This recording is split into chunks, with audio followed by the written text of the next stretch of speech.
Hello, what's up? This is Cotton Fal, back again for another video. So, meron tayong Tronsmart Mirtune H1. So, this one, i-unbox natin. Wala pong bayad po ito. Hindi po ako binayaran dito. They requested na i-feature ko. So, share ko lang daw ang thoughts ko. Walang usapang ungguyan. So, basically, real talk po tayo rito. Okay? So, mamaya, tatry ko rin na i-compare siya sa mga ka-size niya ng mga speaker pero mas mahal ng mga brand.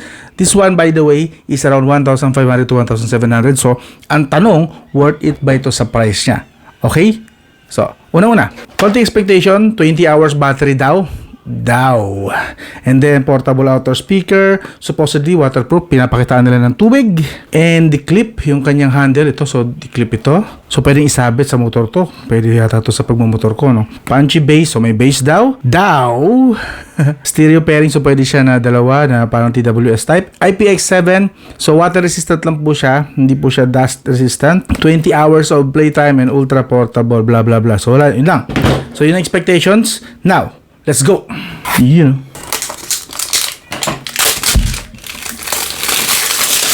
Buksan natin. Ayun. Okay, silica gel. At ito na nga. Okay, tabi mo natin ang kasama sa box. Manual lang at charging cable. Okay. Now, checkin na natin yung mismong item. This one is blue. Okay, available pala siya, napansin ko pala kanina. Available siya in two colors, black and blue. So yes, blue po. Blue po itong nakuha natin. And konting tour muna tayo. Ayun. So pwede itong isabit sa motor ko. Ayos, pang long ride. Para may background music lang ako na mahihinang music. Yes, pwede. Pwede rin sa kotse if you want. Tapos may ganito siyang feature. I like this. Matibay kaya ito. Mukha naman ito ay gawa sa bakal. Hindi siya nagbe-bend. Kahit para sa ko, hindi siya nagbe-bend. So this one gawa sa bakal. This one, I'm not sure, mukhang ito ay plastic. Ito plastic, ito bakal. Pansin nyo, medyo slightly iba din yung kulay nila. Yes, and then sa taas, okay, pwede siyang isagad kasi doon. Okay, yun lang yan. Hindi siya naglalak pabalik doon. So, pwede lang siya lagay doon. And nandito pala yung power button. And may mga tuldok doon, probably LED yan. So, charge nyo siguro. This one, Bluetooth. Alright. Sa likod na material is rubber. Feeling ko rubber to. At hindi siya pipitsuging rubber. Mukhang matigas na style na uri ng rubber. Pero hindi siya nakapit. Nakapit konti. Konti lang. This one parang tela siya. Textile yung kanyang material naman dito. Parang ganun dating. And we have the logo rito of Tronsmart. The volume down, play, and volume up. Sa baba is nandito yung USB Type-C. Sabi dito supported niya ang 5 watts na charging. Hindi nakalagay dito kung ilan yung battery capacity niya. Okay. So, i-test na lang natin kung gaano katagal siya in full volume pag ginamit na. Yun na lang. Kasi hindi nakalagay yung battery. So, i-test natin siya ng mano-mano na lang. Sa gilid, meron lang tayong parang texture dito for gripping, I guess. So, yun lang siya. Basic lang talaga siya. Maliit lang siya. You know. Okay. So, pwede nga siya. Actually, pwede pa nga itong ibulsa kung medyo malaki-laki ang bulsa mo. So, yun lang. And then, tatry natin siya ngayon. Okay, na-try natin. Bluetooth tayo. Pair. Tapos turn on. Okay, full bar tayo, halata naman, no? TS Mirtune H1 BLE. Ba't dalawa? Bluetooth muna. Pair. I wonder kung ganito rin to. Okay, yung pala dapat raise volume above recommended level. So ito pala dapat ang i-connectin kasi dalawa yung lalabas. Yung isa siguro para sa TWSN or sa app. Baka may app ito. Okay, check ko na lang din. Pero 100% battery, good. Supported niya. Nakikita natin yung battery charge. Kaso bakit isang ilaw lang doon? Pero 100% naman daw sabi. So, okay. Paniwalaan na lang natin. 100%. Unang test. Eto, try tayo ng isang NCS na may bass booster ito. Fully maganda ang kalabasan. 50%. Diretso na agad tayo dun sa may bass na part. 50%. 60. 70. 80, 90.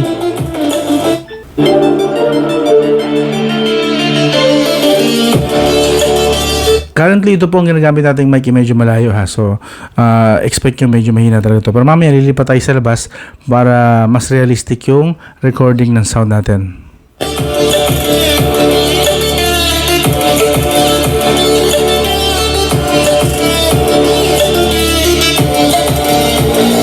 Pa tayo dito. Eto, mas maganda. Mas mataas ang bitrate nito.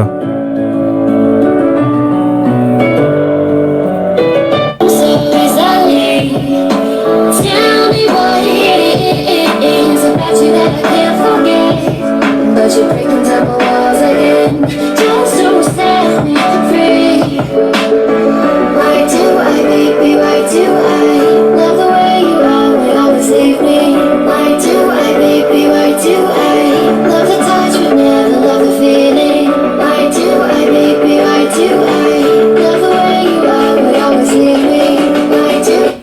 fairness, okay siya, may kalakasan siya. Ito, pagka silent, hindi, walang ingay dito sa loob. Yan po yung decibel. So, pag nagsasalita tayo, may konting ingay. And then, kapag nagpa-music, supposedly, akit siya, bigla, ayan. So, yun ang makikita nyo. Para may comparison na kayo, para may idea kayo kasi I'm not sure kung mabibigyan ng justification ng microphone ng smartphone kayo. But, here goes.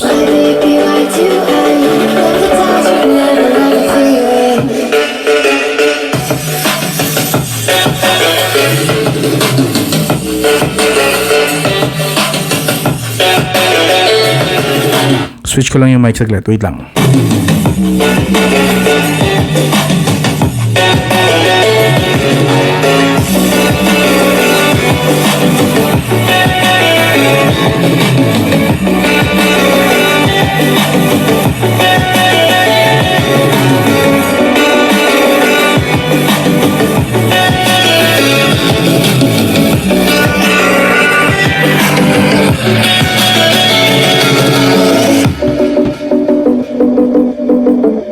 In fairness naman sa sound niya, malinaw naman. Kahit i-full volume natin, hindi po siya nababasag. So, good job para sa isang room. Okay? And may konting hint din ng bass na narinig natin. But, of course, all goods naman talaga. Kahit naman smartphone is all goods kapag ka nasa loob ng room or nasa loob ng studio. So, tatry natin siya ngayon sa labas. Kaya lalabas po tayo. Try natin sa open area kung kaya niyang panatili yung quality na naibuboost niya sa speaker niya mismo. Okay? Let's see. Tsaka curious ako dyan sa bass niya. Kung rinig pa rin ba kapag nasa labas na tayo. Okay? Tipat lang tayo. Okay, nasa labas na tayo ngayon and tatry natin siya ngayon kung ganun pa rin kaganda ang ibabato niya. Ngayon nasa outdoor tayo. As you can see, may puno tayo dito sa taas. Yes, literally nasa labas po talaga tayo. And hindi po tayo gumamit ng special microphone. Gamit lang natin itong microphone ng aking ginagamit na smartphone, which is the Samsung S23 Plus. Tiwala naman ako sa audio nito at sa microphone nito. So, hopefully mabigyan niya ng justification kahit pa paano. I'm sure hindi niya makukuha talaga yung pinaka-essence ng audio nito. But let's just compare or let's just experience and then mamaya-maya ng konti i-compare ko siya sa mga ka-size niya. Mas mura actually yung iba. May ano ko dito mas mura and then may isa na mas mahal din. Okay? So ito muna para marinig nyo.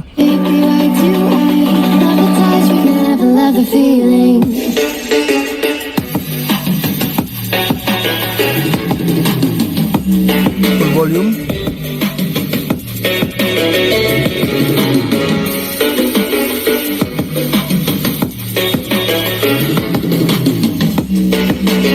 Okay, now, lipat try natin naman itong si JBL Go. Actually, this is JBL Go 3. So, mas mura ito actually.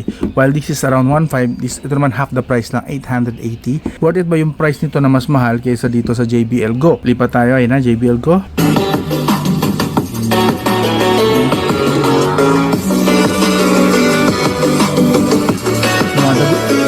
Kumadagundong din. So, lipat tayo ulit. One last time. Patandaan nyo muna yung sound nito.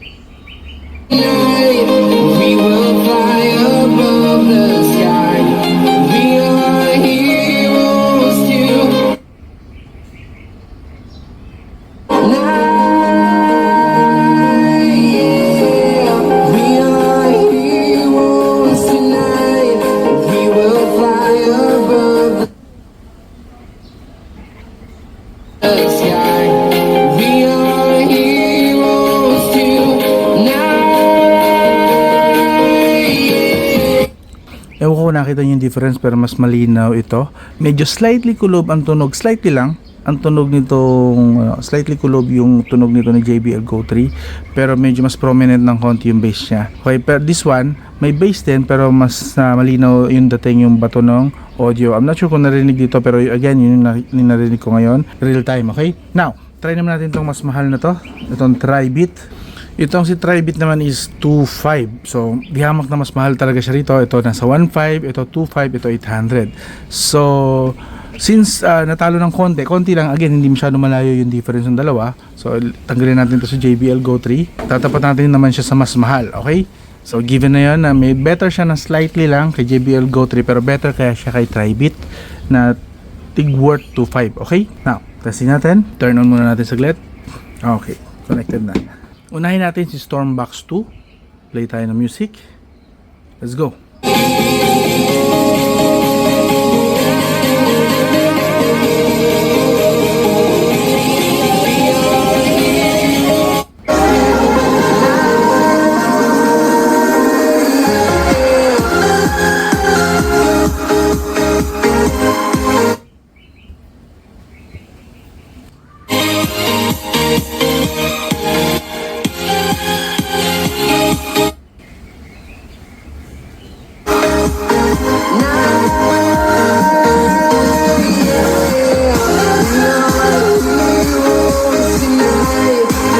So yun, rinig na rinig ko yung difference.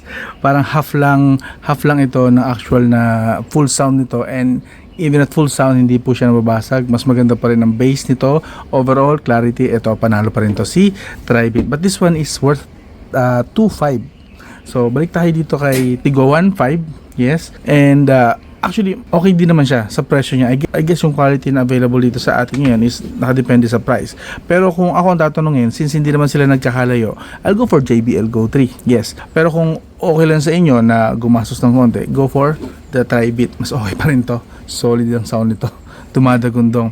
Pero dito sa dalawa, like I said, konti lang ang lamang nito ni Tronsmart Mirtune H1. So, okay na to. Para sa akin, panalo to kung itong dalawa ang paglalabanan. Okay? This one is better.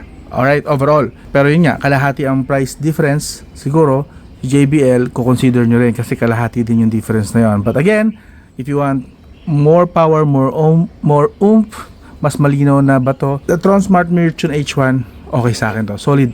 This one, mas solid ng konti.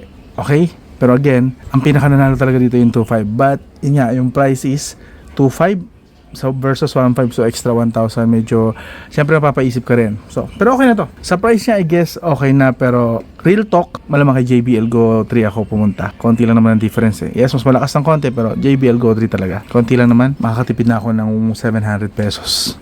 Yes. So this one, Tronsmart Mirtune H1. Kung interesado kayo, iwan ko ang link dito sa video description sa mga legit niya na link. Pero if you are interested, actually 5 ang pinadala sa akin na ganito. May black at saka blue. Okay? So itong tinest natin is blue. Bibenta ko na lang siguro to ng 1,000 pesos para makatipid kayo ng 500 na higit. 1,000 na lang ito. Kung interesado lang naman kayo, abangan nyo sa Aslan store page ko sa Facebook. Okay? So again, this is Tronsmart Mirtune H1. You know, okay siya, hindi nga lang yung pinaka-best. Okay? So, I'm Scott, man. I'll talk to you again soon.